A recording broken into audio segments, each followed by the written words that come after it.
Michelle Sweeney, and I'm going to play the Rondo by Mozart. This is the Rondo Allegro from 12 Pieces for the Clavecin by Mozart.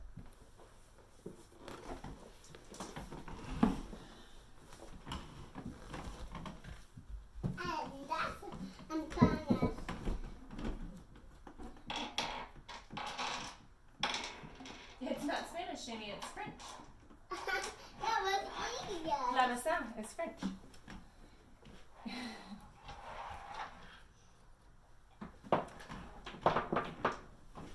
Deux petites pièces pour le clavecin.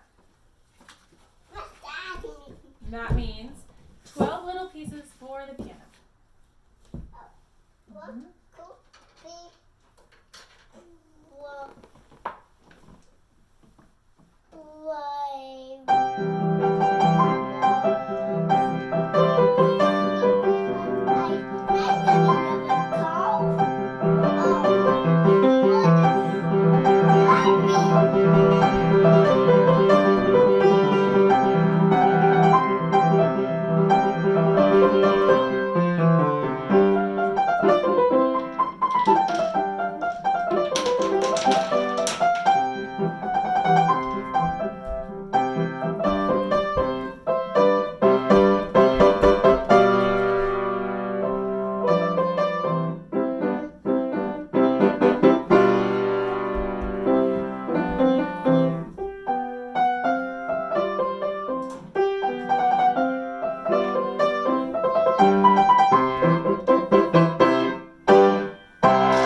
That was Mozart's Rondo Allegro from 12 Little Pieces for the Clavichord that he wrote.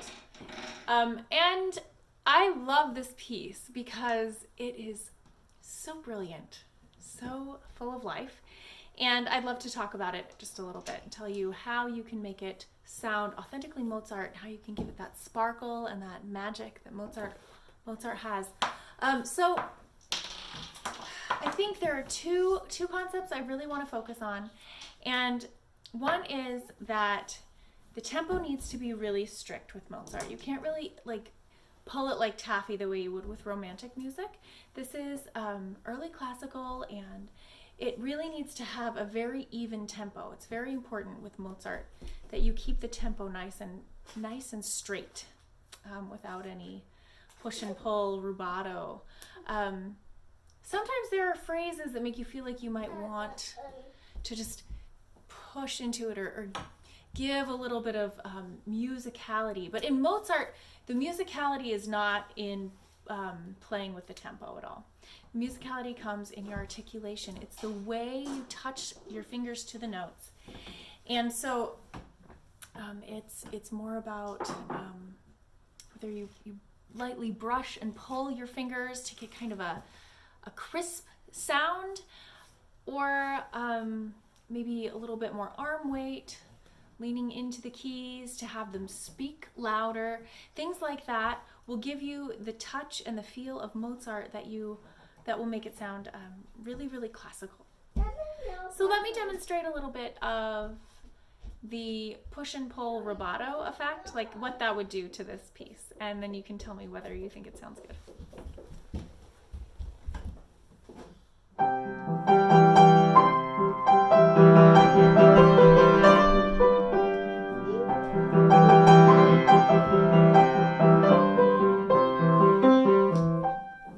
What do you think? Did that sound good?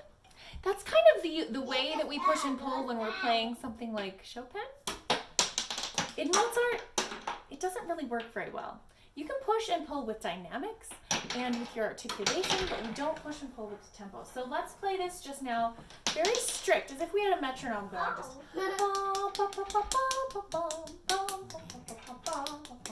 you really have to keep it nice and even. And listen to the difference.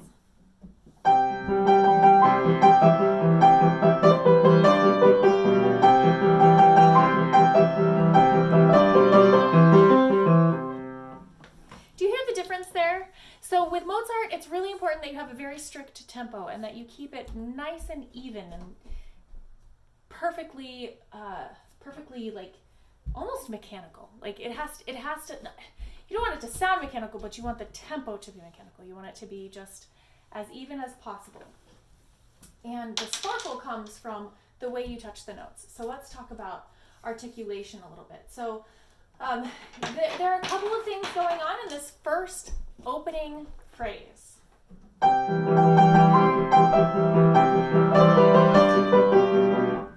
Whew, okay, so we have in the left hand this held note. It's the whole measure long.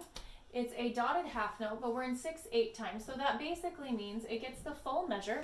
And so it's a longer note, which means it actually needs to be louder than the rest of the notes your left hand plays. So this is the downbeat, it's also the long note. You're going to hold that, you're going to put some arm weight into it, you're going to actually hit it kind of hard. And then the other ones, they kind of come out of the keys, they're really, really light. Just kind of really gently bouncing. And they're repeated notes that you don't really want to have any accent on. These. You just want them to be there, but you don't want them to be noticed by anything. So.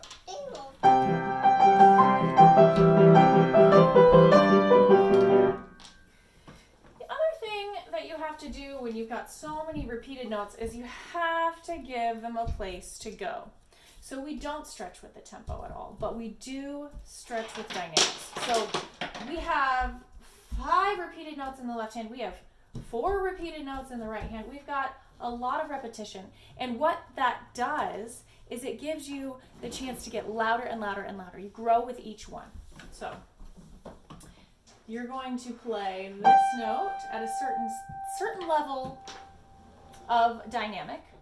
And then the next 3 really have to grow towards the downbeat of the second measure.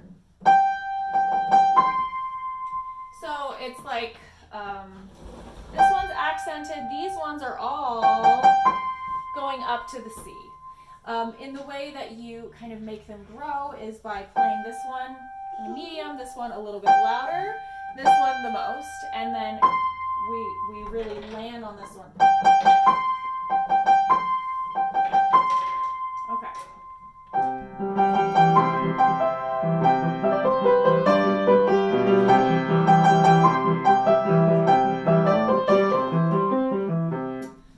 don't feel like I'm just explaining that very well. The repeated notes need to be they need to have direction to them. And I will give you an example of what sounds you don't want to have. So with these repeated notes, if you don't give them any direction and you don't have any differentiation between like the downbeat and the upbeat, you're going to have a really choppy and stuck sound. So I'll demonstrate that.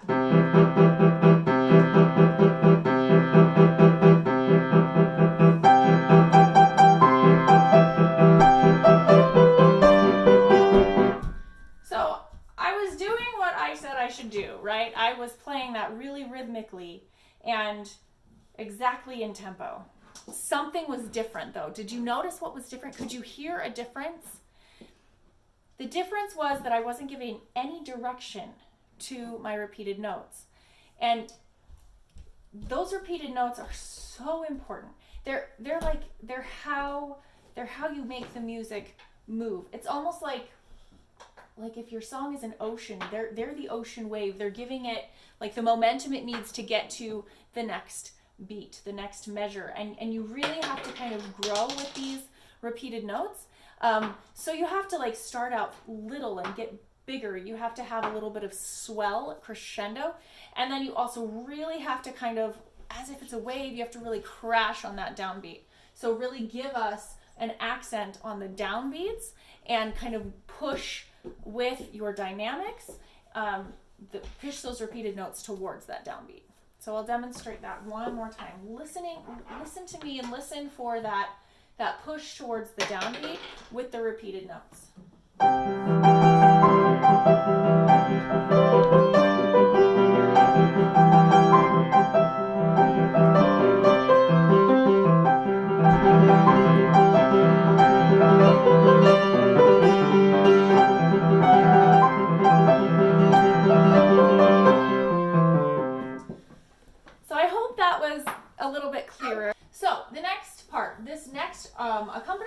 is super duper fast, and it's an Alberti pattern.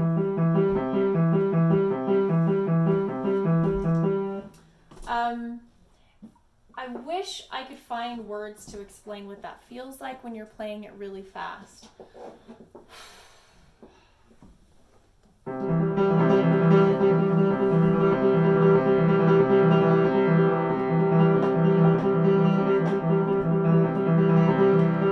It's like you're pressing down on the first one,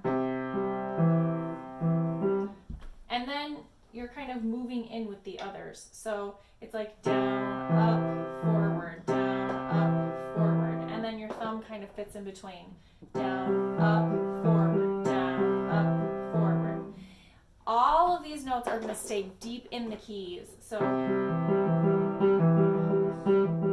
not going to lift my fingers off the keys. I'm not even going to lift my fingers out of the bottom of the keys. I'm going to keep my fingers kind of in the keys as I'm playing this Alberti pattern really, really fast.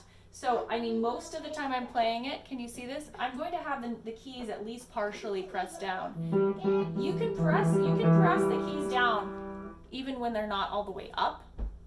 Every piano has kind of a sticking point where it's like, oh, that's the part where I can press it down again even if it's not all the way up. So you can keep it down in that lower part of the key.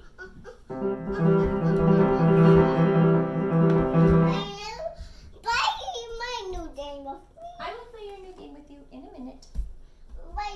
So, those are, I guess, the 2 or 3 things to think about.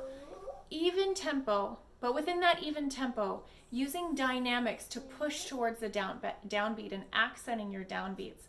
It's going to make a huge difference.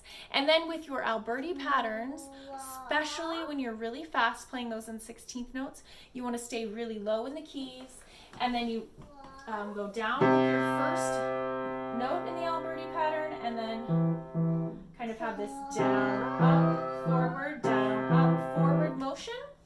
And then your thumb just kind of fits in between those two.